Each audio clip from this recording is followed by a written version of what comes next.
So believe it or not, we did end up getting the next generation of the PlayStation 5. Well, not really, it's just the slim model of the PlayStation 5s for the most part. And I'm actually really happy that Sony ended up making this type of console because it actually is still a very relevant console for the most part. The PlayStation 5s in general were some of the best consoles that were out, at least for the last couple of years.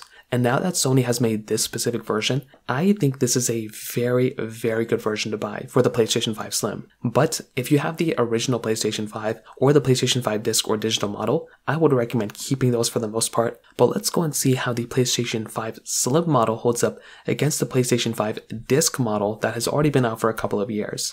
Now, these two I think are probably going to be the biggest competitors to one another, mostly because the PlayStation 5 Slim does come out in a different type of model for the most part. So there's the PlayStation 5 Slim, but there's also the PlayStation 5 other Slim model that basically does not have that disc tray with it. So this is kind of a interesting thing, because you can go ahead and actually buy a actual PlayStation 5 without the disc tray, but you can also purchase the disc tray separately if you buy that certain PlayStation 5 Slim model. So the choice is kind of up to you in that specific standpoint. But here's the thing. Between both, they have almost the exact same features on the inside. So internally, they're almost exactly the same type of console. So just to kind of lay out a few things, the exact same kind of, performance you're basically going to be getting on both. Because I think the PlayStation 5 Slim is a little bit smaller, there may be some advantages for that in terms of fans or something like that in terms of cooling. But for the most part, it's basically the same type of console internally. The only difference though, for the most part, is that the original PlayStation 5s had 825 gigabytes of onboard storage. Now the PlayStation 5 Slims actually have 1 terabyte of storage. So depending on the size of the application games that you're installing, you might be able to squeeze in a few more games without having to install external SSD or anything like that. So that's something that's actually kind of cool within the PlayStation 5 Slim. You are basically getting more storage from that standpoint. But for the most part, you're probably not running out of storage for the average gamer on the PlayStation 5, disc model either. So you're probably going to be okay from that standpoint. The only other thing basically internally that's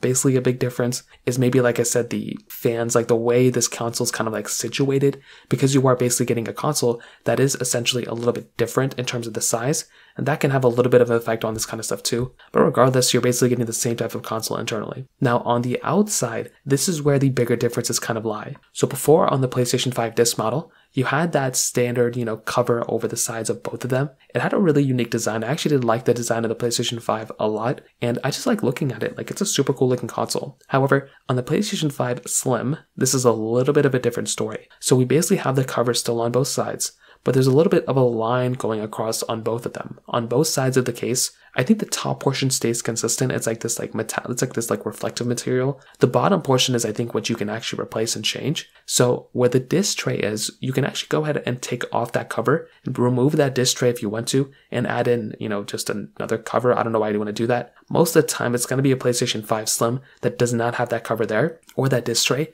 And you can actually purchase that separately, which is honestly a very cool thing. It's just an easy way for Sony to kind of get a little bit more money this way, and I actually think it makes a lot of sense. And it actually kind of makes this console, I think, a little bit better, because if certain people did end up buying the PlayStation 5 Slim model, basically without the disc tray, sometimes there may be people who want to, maybe there's a certain model that ends up being sold more. People can buy that discless model, so buy that model, and then they can just buy the disc tray after if they need it, and they can just buy it that way and maybe get their hands on this console for cheaper cost, or maybe they can get it at a faster rate than buying the one with the disc tray. So it gives a little bit more flexibility there, and I think that in and of itself is a super cool thing and a super cool option that we basically now have that we didn't really have before. So that right there is another really cool thing going on with the PlayStation 5 Slim. On top of that, it is a smaller console overall. It is actually noticeably smaller. I will say, from what I was using it with and from everything, I don't know if it's a big deal, because you're usually just putting it on a desk and then you're kind of moving on with your life. You're not really lingering around too much or anything. But based on the specs, the PlayStation 5, the original one, it was 92 inches tall, and basically it was 92 millimeters tall or whatever. With the PlayStation 5 Slim, it's 80 millimeters tall. So it's slightly smaller, slightly slimmer,